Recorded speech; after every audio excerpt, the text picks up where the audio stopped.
to blackmail them. Now, that's a fact. Senator Kennedy. Sorry, Martin. Mr. Director, welcome. I bet you just love talking about where to put the FBI building, don't you? Probably one of your favorite topics. I've got two questions. Number one, if you took the major Mexican drug cartels, which also traffic people into the United States, and turned them upside down and shook them, President Lopez Obrador would fall out of their pockets, wouldn't he? Well, I don't know that I can comment on a specific individual's corruption other than through cases that we bring, but I understand the point that you're making, for sure. We're not getting much cooperation out of Mexico, are we? Let me put it this way. While we have had some successes here and there in terms of extraditions and so forth, and I appreciate those, and I'm grateful to our Mexican partners for those, especially at the working level, we need a whole lot more from Mexico than we've gotten in terms of shutting down the cartels and stopping the flow of the precursors. I mean, I could go on and on. So I'm grateful for the successes we have had, but we need a heck of a lot more, is the way I would answer that. Why don't we use leverage of what I call NAFTA 2 to try to encourage the president of Mexico to cooperate more? Yeah, I mean, NAFTA, of course, is a trade agreement, and I'm not really an expert on trade relations. Certainly, from an FBI perspective, we welcome every tool in the toolbox to try to improve the relationship and the cooperation, and I'm hopeful that the Mexican government will see the value of building on the successes we have had and take it to the level that it needs to be, because it's not where it needs to be. Okay. Here's my second question. We know that Jeffrey Epstein, who is now deceased, and Ms. Maxwell, his associate, who's in prison, were engaged in a conspiracy of sex trafficking with minors. So were others. It's been widely reported. What's the FBI doing to investigate the other people that were involved in these sex trafficking rings? Well, I'm not sure that I can confirm any specific individual. Well, let me put it this way. Let me give you some facts, widely reported. Jeffrey Epstein had video surveillance in all of his homes and on his private island.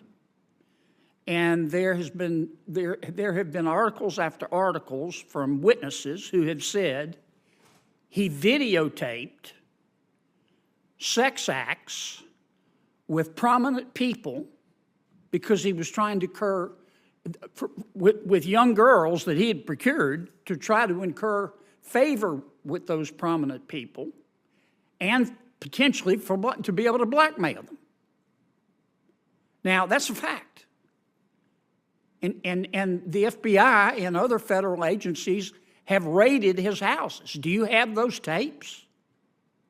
Again, I can't discuss the specifics of our law enforcement operations related to Mr. Epstein or Ms. Maxwell, but obviously we had very active investigation related to both of them. But whether it extends to other people, I'm not sure that's something that I can comment on. A suit was filed yesterday against one of those prominent people by one of the young women sex trafficked, allegedly, said he was part of the ring. It's on the front page, I don't know, is this the New York Times, Wall Street Journal? And we keep seeing article after article after article, and we keep hearing about prominent person after prominent person after prominent person. I just want to know if these prominent people are above the law and are going to be and aren't being investigated, or is the FBI investigating them? Well, no one is above the law, number one. As to whether specific people are being investigated, that's not something that I, as I'm sure you can appreciate, can engage on here. We've devoted significant resources to the investigation. Is it ongoing? I'm not sure there's anything I can share with you on that, but let me see if we can get back to you and provide a little more information. Well, for example, about these that. allegations in this lawsuit, the civil action. is Yeah, it- I haven't seen You ought to the read it. article. It'll trigger your gag reflex. Is the FBI going to investigate that? Well, again, I haven't seen the article, but I would be happy to take a look at it and take it back and see if it's part of something I'd we're just already like to working on. know, I share your. yeah, is the FBI still investigating this, or are these prominent people going to go scot-free? I'm not sure that I can tell you whether or not there is ongoing work being devoted to this. I would be happy to take a look at the specific article. I share your disgust at Mr. Epstein's conduct and Ms. Maxwell's conduct. And others. The whole operation. Okay, thanks, Madam Chair. Sorry, Martin. You're a fine American anyway. Thank you, Senator Kennedy. Senator Peters, Senator Heinrich has kindly consented to give you time to prepare for your round of questioning, and he's going next because I made a deal with him. Okay. I'm going. We've done some musical chairs here. I apologize. Director, I wanted to ask you a little bit about the Bipartisan Safer Communities Act, and specifically how the engaged in the business language may have broadened your ability to perform background checks, and what impact that then has on other agencies' ability to successfully prosecute things like the straw purchasing and gun trafficking provisions in that law. So certainly BISCA was an important piece of legislation that has added to our authorities at NICS in particular in a number of ways in terms of additional background checks for the so-called U-21 group in particular. And I think that's important because as I go around talking to state and local law enforcement, and I've been and talked to law enforcement in all 50 states, I believe, easily in this job. One of the two recurring themes you'll hear on violent crime is the role of juveniles and the role of mental health. Almost every group, no matter what state I'm talking to. And so the Bipartisan Safer Communities Act does, I think, take an important step in the right direction in terms of addressing that specific part of the threat. The part that you're asking about is more in ATF's lane, but we work very closely with ATF on our Safe Streets and Violent Crimes Task Forces, and we're always looking for the strongest violation to disrupt the threat. And so whether it's straw purchaser cases or things like that, I know when I was a line prosecutor, I tried a number of straw purchaser cases. Those are important tools. And so often that's one of the best violations to kind of dismantle a violent crime threat.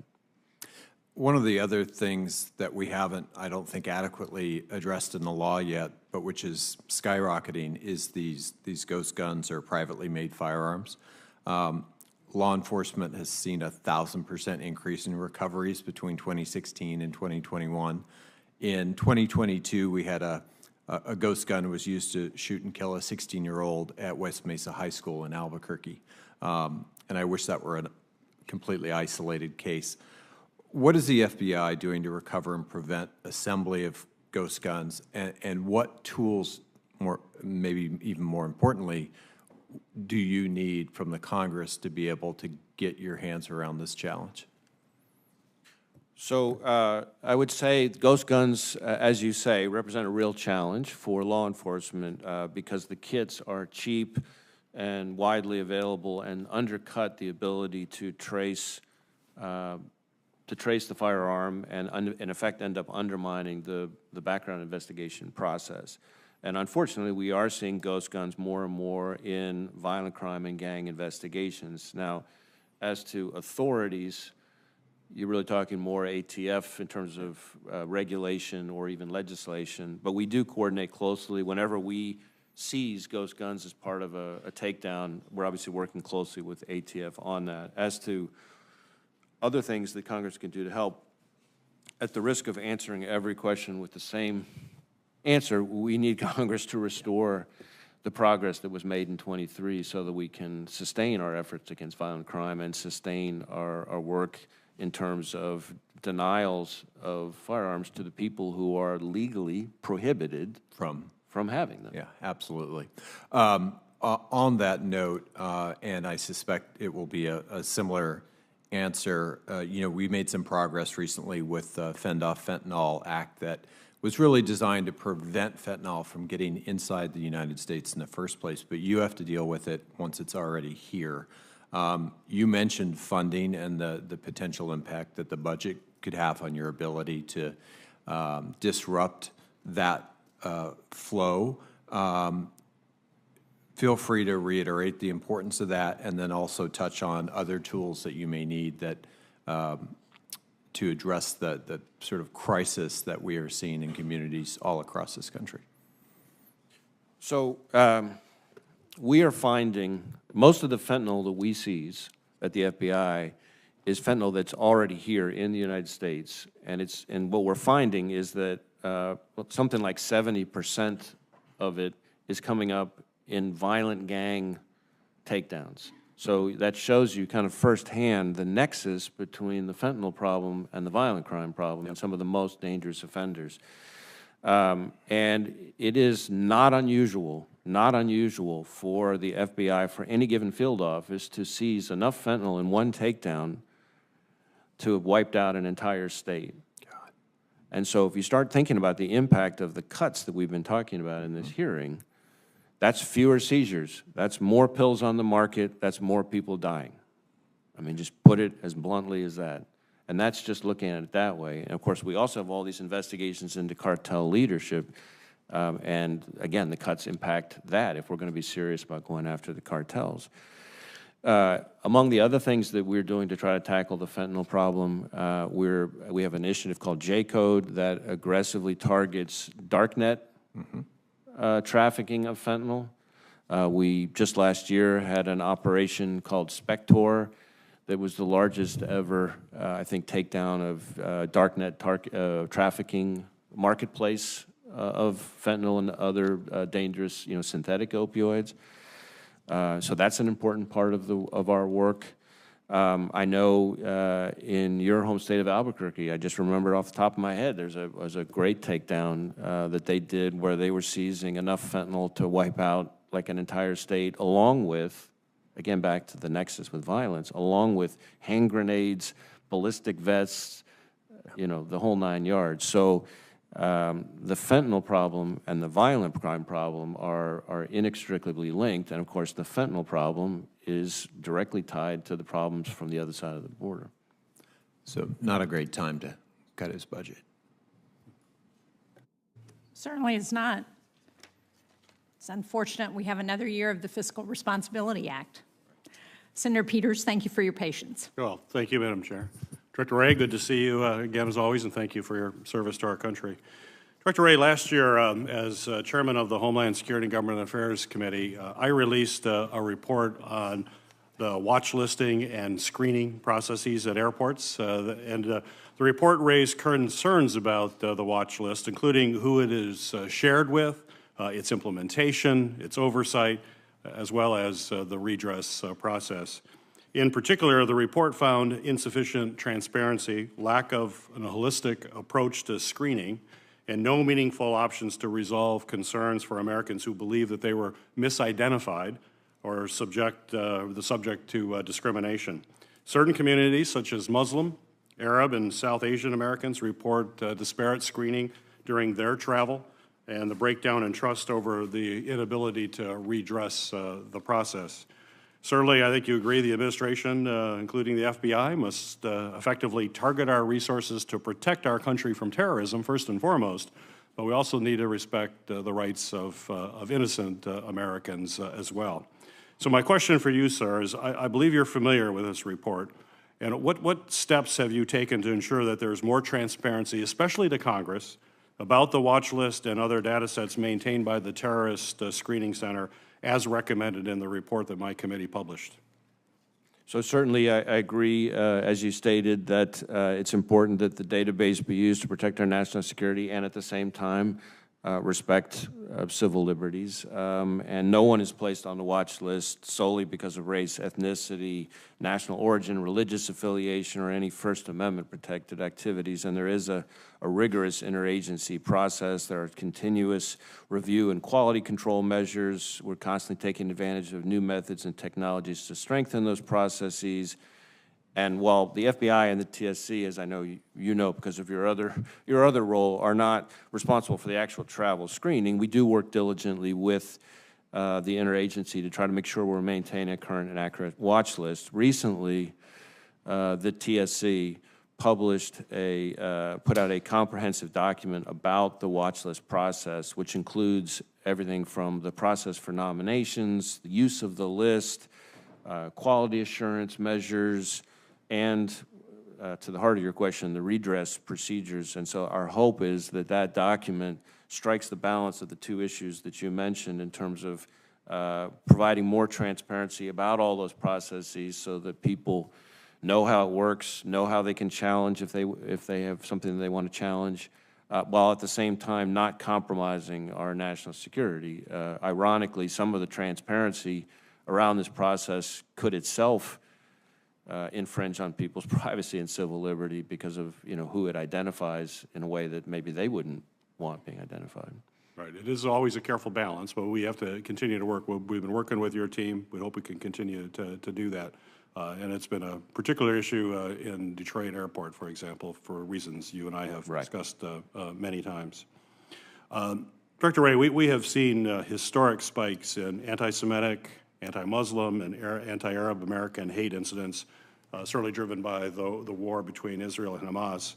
We're also seeing rising anti-immigrant rhetoric, which in the past has inspired domestic terror attacks in Pittsburgh and El Paso, for example. DOJ has also announced it's investigating dozens of violent threats against election workers and has already convicted 13 individuals. And as you said earlier, you're increasingly concerned about the potential for a coordinated foreign terrorist attack here in the homeland. So the threat of terrorist attack is high, and we don't know what will inspire the next attack or where it will happen. But my question for you is, given all of these threats, how is the FBI now prioritizing resources to protect these communities from these varied threats? Well, you covered a waterfront because there's a waterfront to threats. So to start with, on the terrorism side, terrorism, which includes both foreign terrorism and domestic terrorism, remains our #1 priority. That has not changed, and that drives prioritization within all the field offices, for one thing. Second, we, a couple of years ago, elevated civil rights, specifically including hate crimes, to what we call a national threat priority. And the effect of that is to drive prioritization in all the field offices. In addition, I created a few years ago something that we call the Domestic Terrorism Hate Crimes Fusion Cell, because what I found was that sometimes the same act of violence could be considered either a hate crime or an act of domestic terrorism. In many ways, it's the same type of attack. It's just two different legal structures. And in the FBI, the Criminal Investigative Division, we have people who focus on hate crimes, and then of course we have people who focus on the national security side on terrorism. And so this fusion cell that I created brought the two groups together to ensure both that nothing slips through the cracks, but also, maybe more importantly, to try to see if we can better anticipate and to be more proactive to prevent these attacks in the first place as to solely responding after they tragically occur. And I'm proud of some of the work that was done, including, I think for the first time ever, a couple of years ago now, a proactive hate crimes charge that disrupted an attack against a synagogue. I believe it was in Nevada, but it could have been in Colorado because there's one of each. Great. Thank you. Appreciate that and look forward to continuing to work with you. Thank you, Madam Chair. Thank you, Senator Peters. Senator Fisher. Thank you, Madam Chair, and thank you for being here today, Director Wray. I continue to be concerned about the threat that the Chinese Communist government poses to critical infrastructure in the United States, especially when it comes to cybersecurity. In Nebraska, This presents distinct vulnerabilities for our agriculture industry and the nation's food supply. For instance, malicious code contained planting data and harm crop yields. It also can be used by foreign actors to steal our ag innovation. What internal mechanisms is the FBI relying on to counter cyber threats to the agriculture industry from China specifically? So we are specifically concerned, not just as you are, about the China threat more broadly, but about the China threat as it relates to agriculture in particular. I have visited our Omaha office a couple times. I met with our partners there, and I know from firsthand experience and contact with them that they are acutely focused on specifically the threats to agriculture. In fact, they're holding, I think, a big summit soon that I was hearing about. It's bringing people from all over the state and the region, again, very much focused on this issue. We have seen in the past the Chinese government or people from China acting on behalf of China attempting to steal cutting-edge agricultural research, even to the point of, I know in Senator Moran's home state of Kansas, we stopped a guy trying to, fly out of the country with cutting-edge agricultural research. In Iowa, I can remember we had guys out in the fields digging up genetically modified corn seed, and we prosecuted, worked with the DOJ to prosecute them. So there's the theft, the IP theft part, and we know that China has specifically identified agriculture as one of its areas that it wants to target. It's quite explicit about that.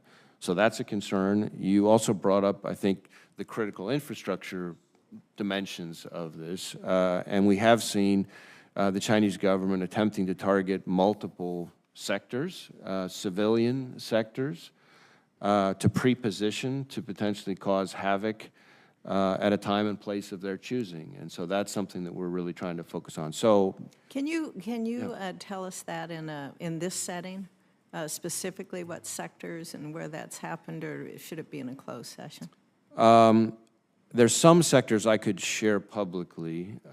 Whether there's anything I could share about agriculture specifically on that, I'm not sure. I know that what I can say publicly, but it gives you a flavor of what we're dealing with. We conducted with our partners a court-authorized operation that took down and exposed a Chinese government effort to pre-position on civilian critical infrastructure that included water, telecommunications, and a variety of others. And again, there was no legitimate purpose to be on the parts of the networks they were on other than to be in a position to wreak havoc at a time and place of their choosing. Right. You know, in addition to cybersecurity, we're also worried about communications network, that infrastructure there that the Chinese are looking at, and it's been a challenge to be able to fund FCC, the Rip and Replace program that's out there. So we know that the Chinese have that telecom equipment there. We know the security risks that are involved.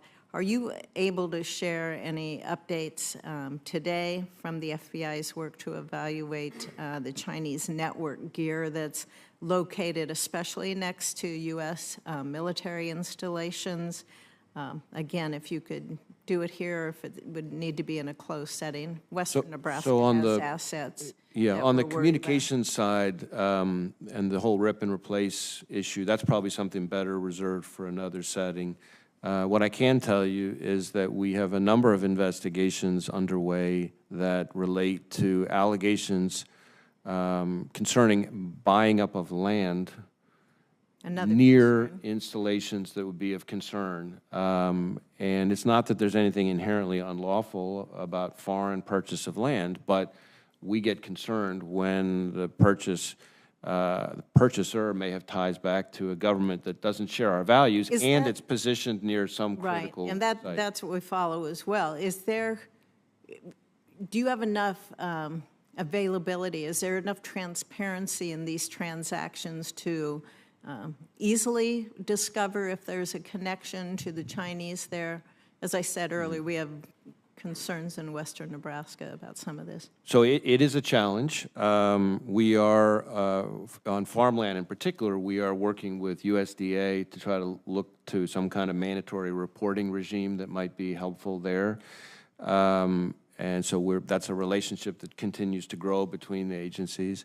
I would say that the Chinese government, now that more and more businesses, states, countries are wise to what they're up to, are making it harder to trace transactions. And they're not just sort of looking at the combined efforts of us and our partners and just saying, never mind. They're doubling down and trying to figure out how to be more creative to try to hide the hand of the Chinese government in some transactions. So we are having to work that much harder with partners to try to to sleuth out the involvement of some state nexus. Thank you. Thank you, Madam Chair.